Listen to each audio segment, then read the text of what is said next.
İsviçre Basel'e doğru uçak hareket halinde ve 35-40 dakika kaldı. Aşağıda Alp dağları var.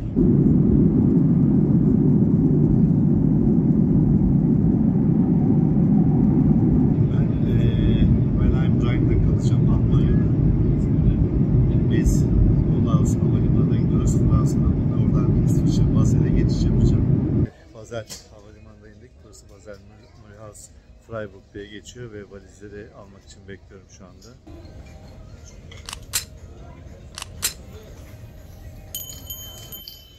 Tamamdır, valizleri de aldık. Şimdi buradan yolumuza devam edelim. Dışarı çıkacağız buradan. Switzerland yazan yerden dışarı çıkacağız. Burada 3 tane kapı var. Fransa çıkışı, Almanya çıkışı ve İsviçre çıkışı. Biz İsviçre çıkışından çıkacağız. Basel'e gideceğiz. Oradan da Rhein'a gideceğiz. Bu çıkıştan çıkıyorsunuz işte. Evet, şimdi otobüse bindik. 50 numaralı otobüsteyim. Buradan Bahnhof SBB'ye gidiyoruz. Yani SBB bunların Central Tren İstasyonu oluyor. Orada ineceğim. Oradan da 8 numaralı tramvay hattına bineceğim. Ve direkt Rhein'a gideceğim. Yani Almanya tarafına geçmiş olacağım. Burası aynı border içerisinde. Sınırlar kalktığı için havalimanından çıktıktan sonra kimse size bir de pasaport sormuyor.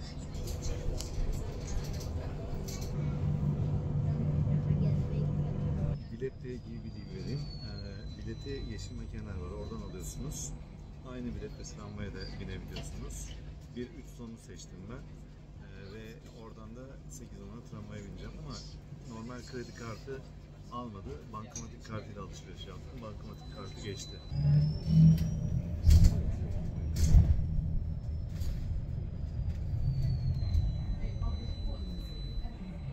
...15 dakika falan sürüyor gitmesi. Bunun bazı saatlerde hiç durmadan direkt gidelim. Bu duran kısmı oldu. 15 dakika sürecek. 5-6 durak sürüyor. Evet, şimdi Bahnhof'ta indim. SBB Bahnhof'un tam karşısındayım. Şurası karşıda gördüğünüz SBB Bahnhof. Burası tren istasyonu. Belki Kolmar'a gideceğim Fransa tarafına. O zaman burada bilet sorarım ya da nereden gideceğimi Kolmar'ı öğrenmek istiyorum. Ben şimdi burada 8 numarayı bekliyorum. Rhein Bahnhof diye yazıyor. Onu da göstereyim size.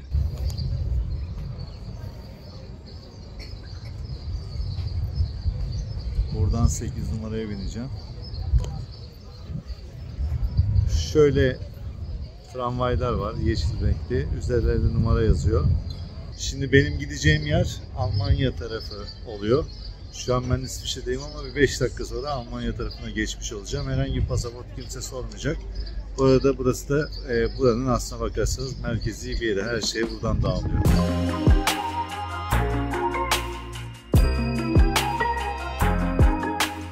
1 Mayıs olduğu için burada da tatil var. Hatlar iptal oldu. Şimdi ben Dreirosenbrücke'ye gideceğim. Oradan tekrar bir 8 numara bineceğim. Rhein'a. Oradan bir istedim. Burada sordum. Oraya gideceğim.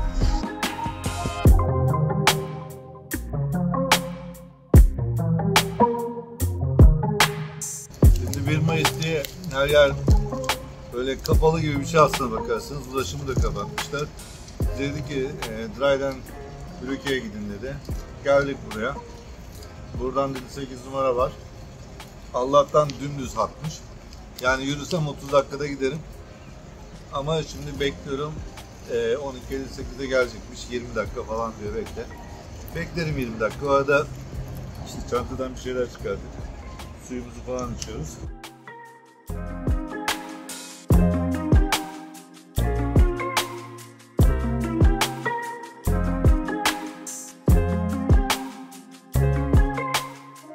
Hadi ilçe evvelemden kalmasın, ilçe. Ulan bu nasıl şehir ya? Şehirde kimse yok, bomboş ya. Anasını satayım, bizde 16 milyon insan var. Azıcık da buralara gelsenize, kimse yok lan burada. Sokaklarda incin top oynuyor. Bekliyoruz ama ne geliyor, tamam 1 Mayıs tatil. İşçinin ve bayramı, emekçinin bayramı da. Bari birer saat arayla bayram yapsaydınız ya. Her şeyde böyle yurt dışına çıkınca beni buluyor ya. Geçen sefer de tam Fransa'dayken tren istasyonuna indim. Elimi böcek soktu. 7-8 gün sonra mahvoldu elim. Şimdi de bu. Şeyi sevmiyorum yani. Mecbur böyle aptal gibi bekliyorum ya, o yüzden. Yani hiç yapacak bir şey yok. Burada çakılıp kaldık. Gelecek mi gelmeyecek mi onu da bilmiyoruz.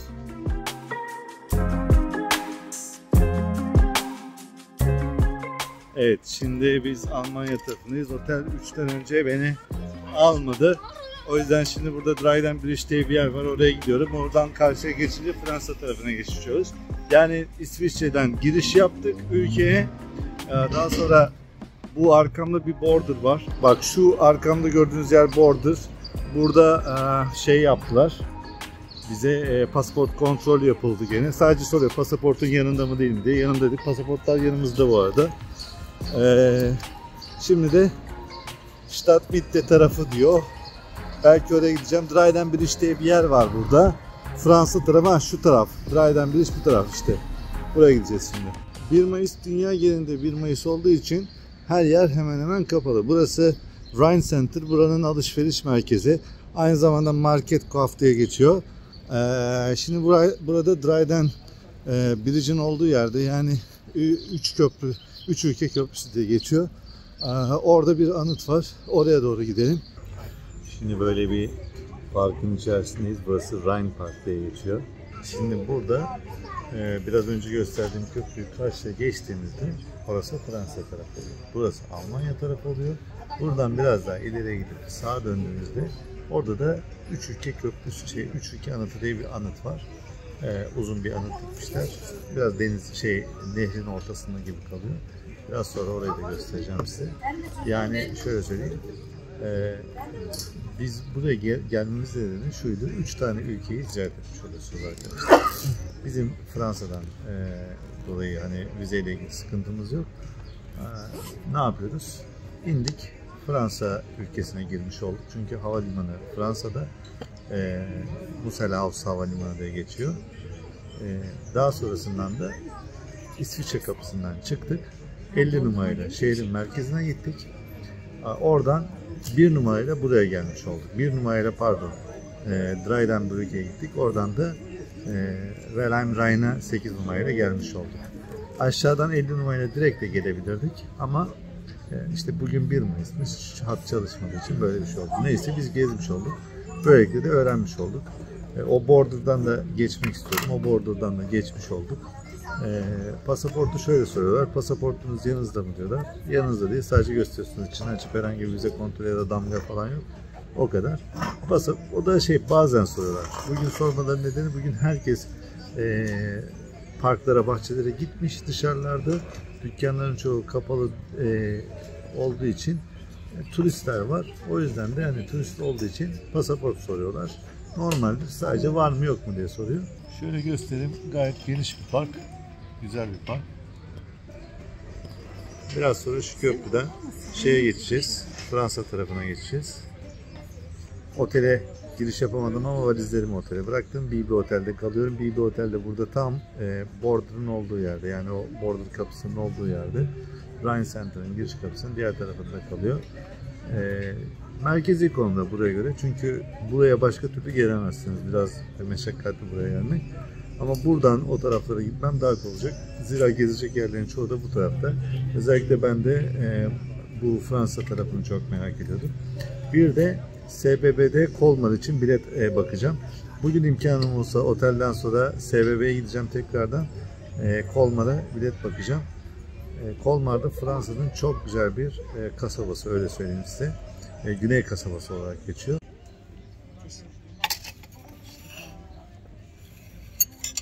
Bir dondurma molası verdik. Şöyle yiyelim, ondan sonra gezmeye devam edeceğiz.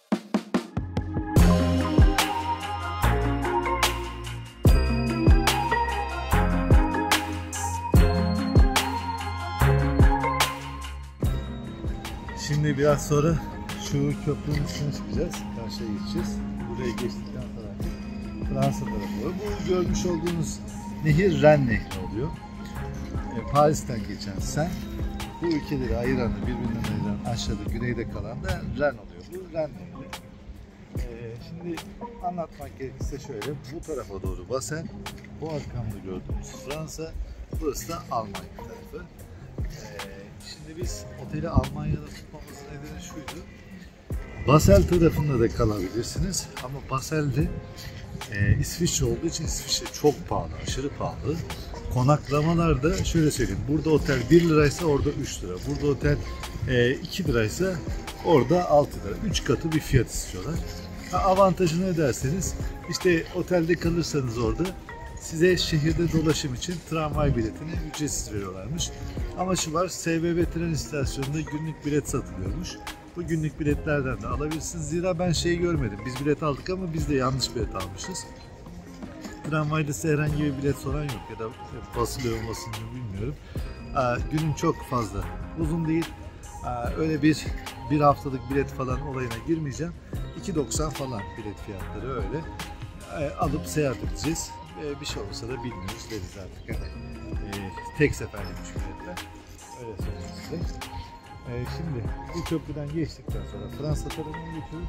Biz bir Fransa'ya gidelim bakalım nasılmış.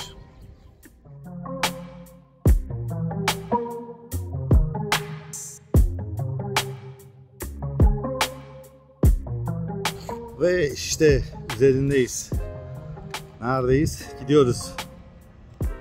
Fransa'ya doğru gidiyoruz şimdi. Bu köprü bizi Fransa'ya götürüyor arkadaşlar.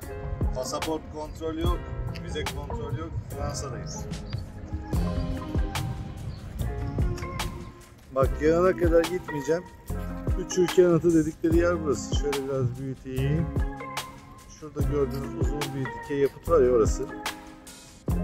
3 ülkenin burada kesiştiğini gösteren bir anıt orası.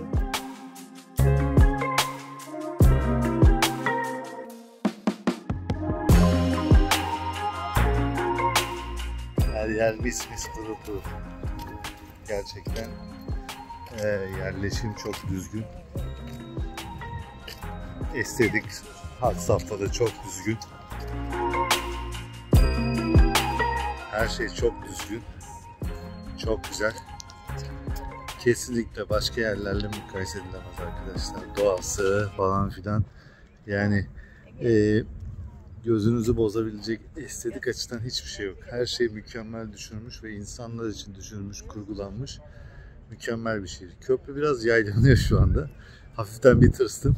Biz istikametimiz Fransa, devam ediyoruz. Sizin Fransa'da olduğunuzu şuradaki gördüğünüz bayrak var ya, o artık gösteriyor ki sen artık Fransa'dasın. Bak buradaki geminin bayrağı Fransız bayrağı. İşte köprüyü bitirdiğimizde nereye geldik? Artık Fransa tarafındasınız. Yazılar hemen Fransızcaya dönüyor. Bu tarafta Almancaydı, burada artık Fransızcaya dönüyor. Saint-Louis Agglomération. Terre d'Avenir.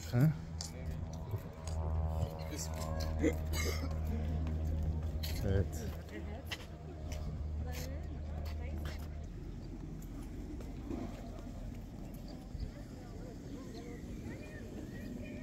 Fransa'dayız. Hava değişti be. Almanya'yı yemişim ya. Ne yapacağım Almanya'yı?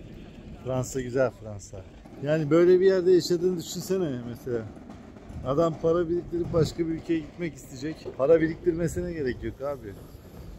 Akşam diyor yemeğini diyor Fransa'da yiyelim diyor. Sabah kahvaltısını diyor ne yapalım diyor, İsviçre'ye mi gidelim diyor falan. Böyle bir bohem hayat işte. Ama tabii İstanbul'un bir Çengelköy'e eder mi? Etmez abi. Kardeşim kendimi avutayım ya. Abi adamlar nasıl yaşıyor ya? Şaka gibi. Şimdi Fransa'nın meşhur ev stillerini göstereceğiz. Fransa'ya geldiğinizi nereden anlıyorsunuz? Evler bir anda şatovari oluyor. İşte anlatmaya çalıştığım olay bu. Fransa'da yerleşim bir anda değişiyor arkadaşlar. Bir anda böyle oluyor. Geldiğinizde Fransa'ya nasıl anlarsınız derseniz öncelikle evlerden ve çevre düzenlemesinden. Biraz daha yeşil, biraz daha sınırlar belli. Biraz daha peyzaj ön planda. Yani şöyle kıç kadar bir alandaki ağaca adam peyzaj uygulamış. Yani işte evler böyle şato gibi Şu ev yeni yapılıyor mesela, gördüğünüz renovasyon yapılıyor. Yani böyle işte. Park alanları falan. Biraz daha fazla düzenli.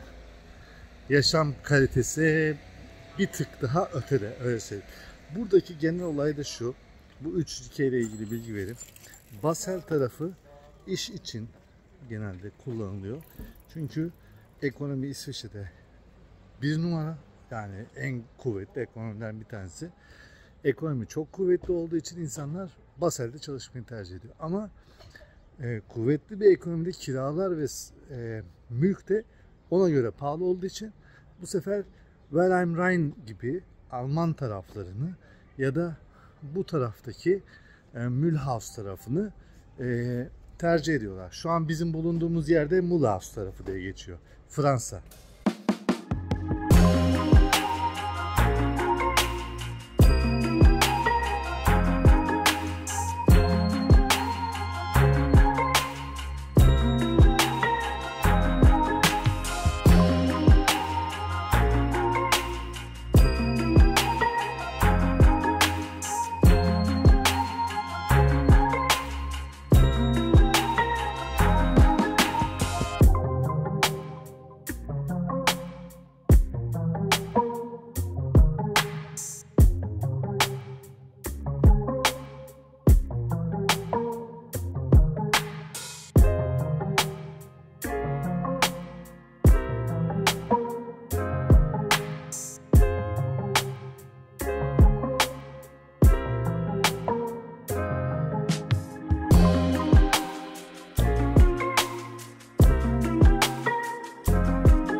Bizimkiler gelmiş burada.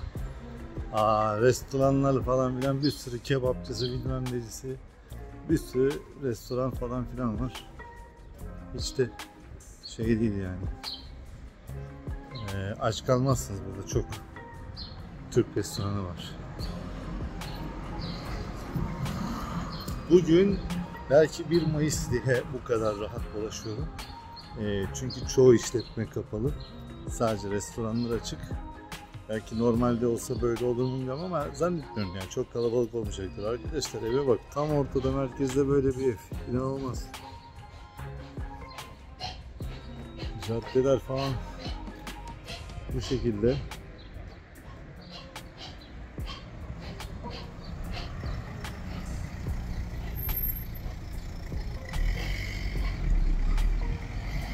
Arabaların plakaları bir anda F oldu. Öbür tarafta D'ydi. Burada bir anda F oldu. İsviçre'de böyle onların bayrağının simgesi var. Kırmızılı artı. Böyle bir yerdeyim. Bak burada patiseri varmış. Pastane varmış. Ama bugün 1 Mayıs diye kapalı.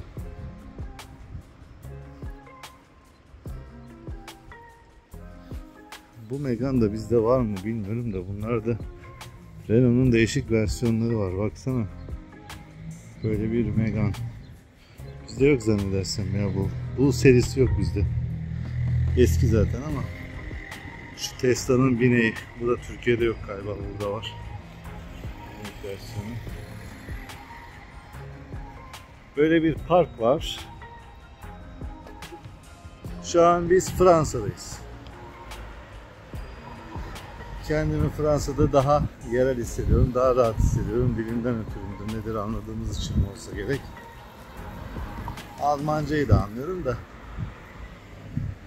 Almanya'da daha fazla Türk var. Mesela biraz önce bizim oturduğumuz kafede ben oturdum, kadın direkt merhaba, ne istiyorsunuz dedi. Anlaşılıyorsunuz orada. Çünkü popülasyon çoğu Türk olmuş artık. Yani o sağınızda solunuzda oturanların hemen hemen hepsi Türk. O zaman da yani turist olarak ben senelerden beri mesela Almanya'ya gitmeyi sevmem. Yıllar öncesinde 2000'li yıllarda benim anılarım var Almanya ile ilgili. Çok Türk abi. Yani turist olarak gittiğin yerde daha böyle mahrem olmak istiyorsun. Bak burada ben konuşuyorum ya, kimse anlamaz. Ay şu çiçeklerin güzelliğine bak. Abi adam park yapmış ama yapmış yani be, baksana. Hakikaten yapmış ya. Ya böyle çok önemli bir yer de değil. Ortada bir refüj gibi bir yer düşün. Burayı bu hale getirmiş. Bizde Olsa oho bu şekilde bir botanik olayı falan olmuyor. Bizde betonu dök geç. Bak şimdi karşıya geçeceğim mesela. Şurada kule gibi bir yer var ya, oraya gitmeye çalışıyorum. Şöyle bir alanı. Abi şu botaniğe bak ya. Çiçek falan. Şaka gibi ya. Fransa çok düzenli. Her zaman söylüyorum. Fransa inanılmaz düzenli.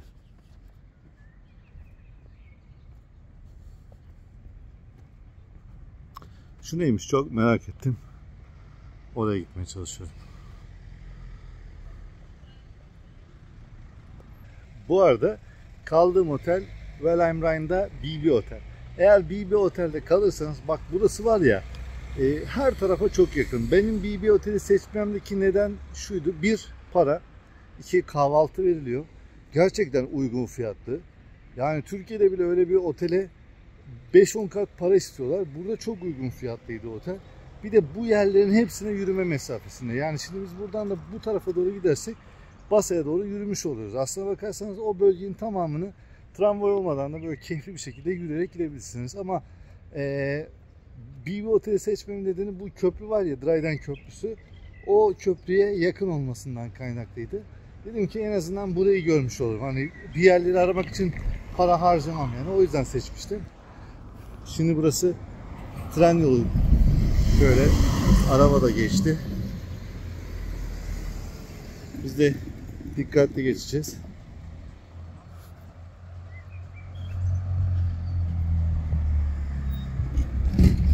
Gördüğünüz gibi burası Mulhouse'a gidiyor. Aynı zamanda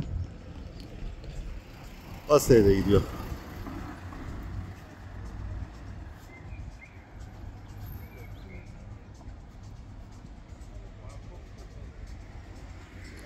Bu video Amerika'ya gitmek isteyenlere gelsin. Amerika arkadaşlar buranın yanında çöplük ya gerçekten. Hani Amerika videosu yapan arkadaşlar var. Ama buraları görmeden boşver Amerika'ya gidiyorsunuz. Amerika fırsatlı ülkesi değil. Ben Amerika olayında nerede uyandım biliyor musunuz? Yani Amerika'ya gitmek isteyen arkadaşlar da çok fazla vardı. Şurada uyandım abi. Bu ikinci el kralları diye bir şey var D-Max'ta. İşte Detroit'in 8 mil uzağında işte Amerika'nın en iyi ikinci el şeyi. Abi adam bir şey satmaya geliyor orada, diyor ki Amerika'da biliyorsun diye ekonomik kriz var. 1 dolar 2 dolar almak için var ya takla atıyorlar ya. Ve insanların durumu hani nasıl sana söyleyeyim. Gelen insanları görüyorum, hepsi ya alkol ya içki ya madde bağımlısı tipler, garip kuraba. Sonra düşünüyorsun, diyorsun ki ulan gittiğin bir ülkede bu insanlarla yaşamak ister misin? Bak nispeten bizim toplumumuz Türkiye düzgün abi, eli yüzü düzgün insanlarız. Yani alkolik olan da hani şehrin göbeğine inip sana bana bulaşmıyor, tamam mı? Nispeten kendini bilen bir toplumuz ama Amerika'yı orada görünce dedim ki öyle değil abi. Sonra Google Maps'e girdim. Dedim ki lan bu Detroit nasıl bir yermiş? O Amerikan Jewelry'i buldum abi. Oradan Detroit'e bakmaya başladım etrafa. Ya resimler var. Siz de merak ediyorsanız işte Google Earth'ü de indirip bakabilirsiniz. Şey fark ettim. Abi evler mevler falan tamam tek kat diyorsun ama dışarısı var ya leş abi. Yani gerçekten etraf çok kötü. Ha iyisi var mıdır? Yani tabii Kaliforniya'ya gidersen, New York'a gidersen vardır ama şimdi sen ilk defa bir yere gidiyorsun. Gittiğin bir yer New York olma şansı çok zor be abi. Bir de orada tutacaksın edeceksin falan filan. Ya bak şimdi burada yürüyoruz ya. Şöyle etrafı göstereyim. Bak abi şu bir otobüs durağı. Adam özenmiş yapmış. Bak buralar boş. Merkez yani bak şöyle sadece çekiyorum yani bak. Evlere bak. Şurası bir park mesela. Şurası basit bir park. Ağaçları falan. Ağaca peyzaj yapmış abi. Şu ağaçların hepsine peyzaj yapılmış. Bakar mısın? Estetik ya. Ya anlatmak istediğim, eğer eğitimin varsa tamam. Dünyanın her tarafında iş bulabilirsin, gezebilirsin. Gittiğin ülkelerde potansiyel çalışma imkanın da vardır. Ama ne bileyim abi, bilmiyorum. Gene de ben dünya üzerindeki ana karayı bizim bulunduğumuz kara olarak görüyorum. Yani kıta Avrupası olarak görüyorum. Bana Amerika fikri çok sıcak gelmiyor. Yani eğer iyi bir yaşamsa buralarda Oradaki yaşamın kat be katı var, onu söyleyeyim size. Bakar mısın? Bak burada İsviçre, Almanya, Avrupa Birliği, şu bayrağı bilmiyorum, yanında da Fransa bayrağı var. Velhasıl kelam çok konuştuk, şimdi merkez gibi bir yere geldim yürüye yürüye.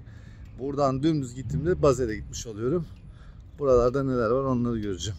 Ha bu arada çiçek yılı ilan edilmiş burada. Şu görüntüye bakar mısınız? Görüyor musunuz bilmiyorum ama acayip bir görüntü var. Böyle dalgalanıyor, içinde sazlar falan var, bitkiler var. Çok güzel ya. Şimdi buraya geçiyoruz. Ve artık İsviçre tarafına gelmiş oluyoruz arkadaşlar.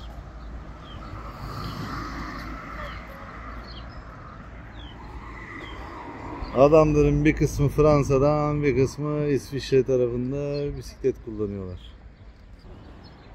Turistlerin çoğu buraları bilmez. Benim özelliğim şu arkadaşlar, ben böyle incine cincine girmek benim hoşuma gidiyor. Yani yerel insanlar nasıl söyle, yoksa internetten bakın bilmem nerede saat kulesi varmış, orada bilmem ne anıtı varmış, şurada bir kilise varmış. Böyle değil. Sanki oraya geldim, ben burada yaşıyorum şu anda. Aynen o şekilde davranıyorum. Yani benim kanalımdaki gezi videolarımın hemen hemen hepsinin özelliği bu.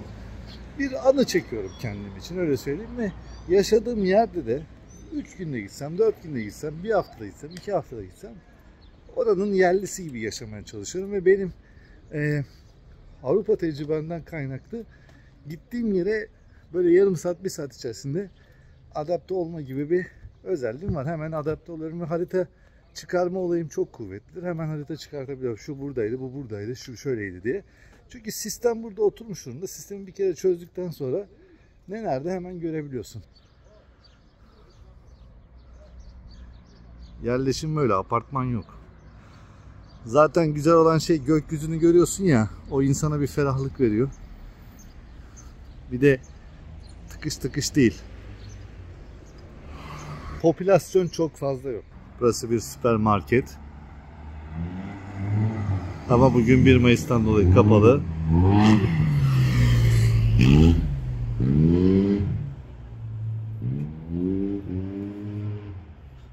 Anlatmak istediğim buydu. Bak siz kaçınız Basel'e geliyorsunuz da burayı gördünüz. Böyle bir tırmanma yeri, böyle bir nehir.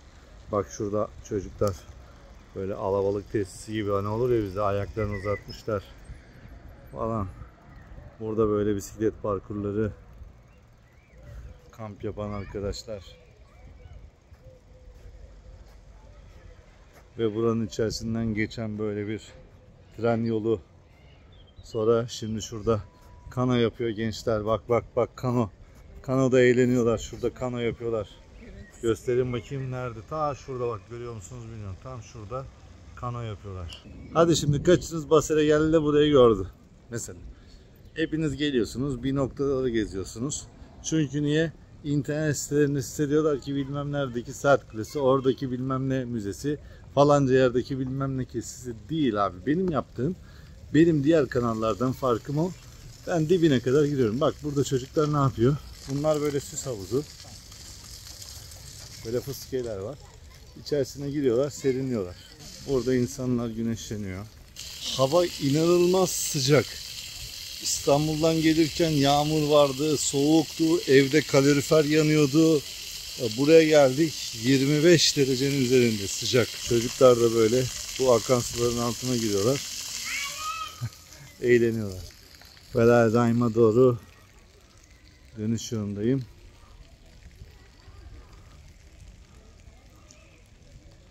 Burası bir parktı. Parkı göstermek istedim.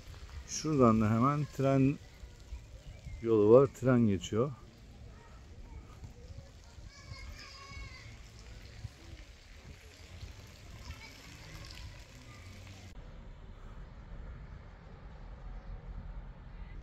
Evet, şimdi ben kaldığım bir otelin oradayım. Tekrar otele geldim çünkü dedim ya, çantalarımı bırakmıştım.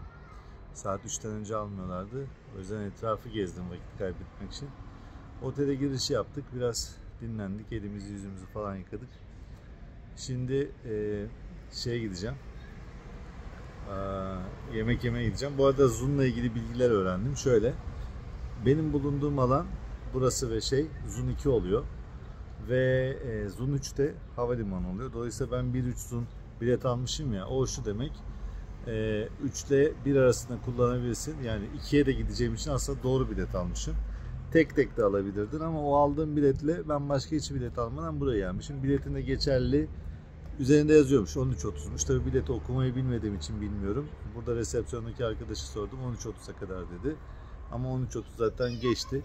Dolayısıyla burada aldığın her bilet tek yön olarak 2.60 falan tutuyor. Ama SBB tren istasyonunda da bilet satılıyormuş.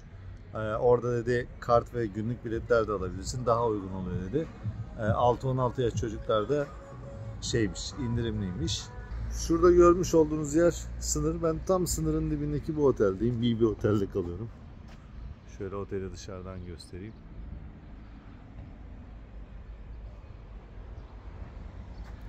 Ya ilk defa sınırın tam kenarında bir otelde kaldım. Dediğim gibi şimdi yemek yemeye doğru gidiyoruz.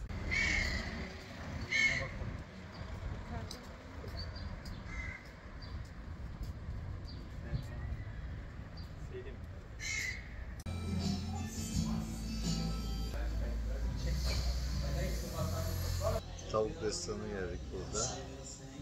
Çıtır. Çok Türk var tabii ki de bu tarafta, bu bölgede. Burası da Türk. O yüzden yemeğimizi yiyeceğiz. Sonra dolaşmaya devam. Ama çok da görecek bir şey yok çünkü dediğim gibi yani alan ufak. Asıl Basel tarafına gideceğim yarın. Yemeği Almanya'da yedim, kahveyi Fransa'da içelim, öyle yapalım. Evet, yemek bitti. Şimdi dışarıdayız. Bir yerdeyim. Size orayı göstereceğim. Şuraya baksana abi. Ağaçtan dekor yapmışlar. Çok ilgincime gitti. Ya bu ağacın şekli midir böyle ama bilmiyorum da. Çok güzel ve abi bu adamlar her türlü işi biliyor ya. Görsellik olarak. Bunda hiçbir şey diyemem. Sistemi kurmuşlar, oturtmuşlar. Neresi olursa olsun. Yani Almanya'nın neresine gidersen git, Fransa, İsviçre, Avrupa ülkelerinin tamamında hep bir sistem kurmuşlar. Çıkamıyorsun ortada. Her şeyin bir sistemi var. Oo, mis gibi mangal da koktu. Şurada barbekü yapıyorlar. Bu tarafta da barbekü yapanlar var. Vallahi mis gibi mangal koktu. Burası videonun başlarında size gösterdiğim yer. Dryden Köprüsü'nün orası.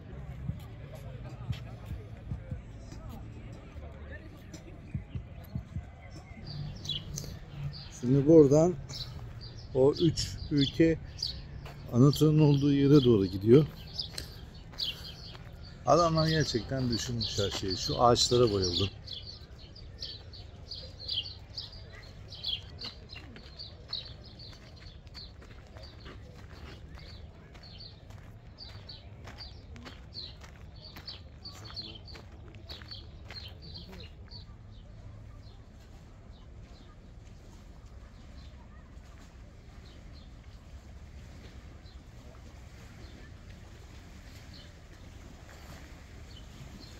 Şu görmüş olduğunuz yer 3 ülke anıtı diye geçiyor. Şu parmağımın olduğu yer. Biraz şöyle yaklaştırayım.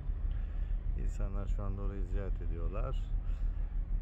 Ben bu patika yol oraya gidiyordur diye geldim. Şöyle ama yolun sonu burasıymış. Şu ileride bir geçit gibi bir yer var. Oradan geçiyorlar. Bu tarafa iniyorlar. Daha doğrusu orada restoranlar falan var. O tarafa gitmek için. Oradan geçiyorlar. Yani normalde hani mayon falan olsa buradan atla direkt gidiyor o mesafede. Çünkü şurada merdivenler var. Buradan aşağıya iniyorlar. Muhtemelen buradan denize de giriyorlardır diye düşünüyorum. Çünkü tamamen bu arada deniz dedim de deniz değil burası. Nehir. Ren nehrindeyiz. Nehir temiz. Hani imkan olsa atlayıp direkt görürsün ama yani göreceğim anıt bu. Ben buradan bayraklarını falan görüyorum. Öyle kıvrılmış vaziyette 3 tane sütun var. Yukarıya sivri gibi çıkıyor. Aslına bakarsanız bu Fransızların bir tane uçakları vardı. MiG'ler mi ne? MiG'e benziyor birazcık görüntüsü. Buraya kadar gelmişken bunu görmeyecek misin diyebilirsin. Yani şimdi o tarafa nasıl gidiliyor bilmiyorum. Şurada da Bata var. Cevap geldi. Görme dedi. Bato pardon. Oldu. Tamam. Eyvallah. Bokunu çıkardı. Eyvallah. Tamam. Tamam.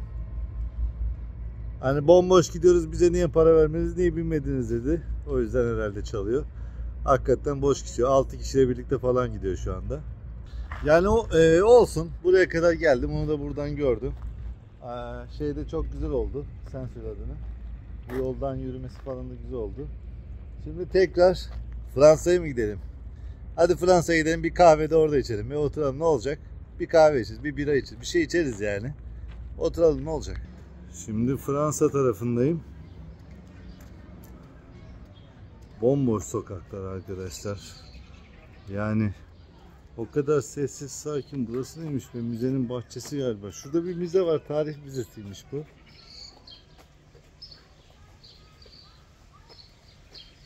Buraya yarın geleceğim. Burası tarih müzesiymiş. Şöyle bir bahçesi var. Gelemezsem de bahçesini göstereyim en azından. Değişik yerler var. Ama çok sakin be. Kimse yok yani. Burada yaşayan nüfus 146 binmiş arkadaşlar. 146 bin ne ya? Kadıköy nüfusu 1 milyon üzerinde. Düşün yani. O kadar sakin. Bak böyle arabalar falan park halinde. Herkes evinde herhalde, bilmiyorum ki. Ben kimseyi göremedim sokaklarda çok fazla. Genelde arabayla dolaşıyorlar da. Herhalde herkes evlerinde. Çok yoruluyorlarsa demek ki dışarıya çıkıyorlar. Ne bileyim, bütün arabalar park halinde. Burası bir yerleşim yeri.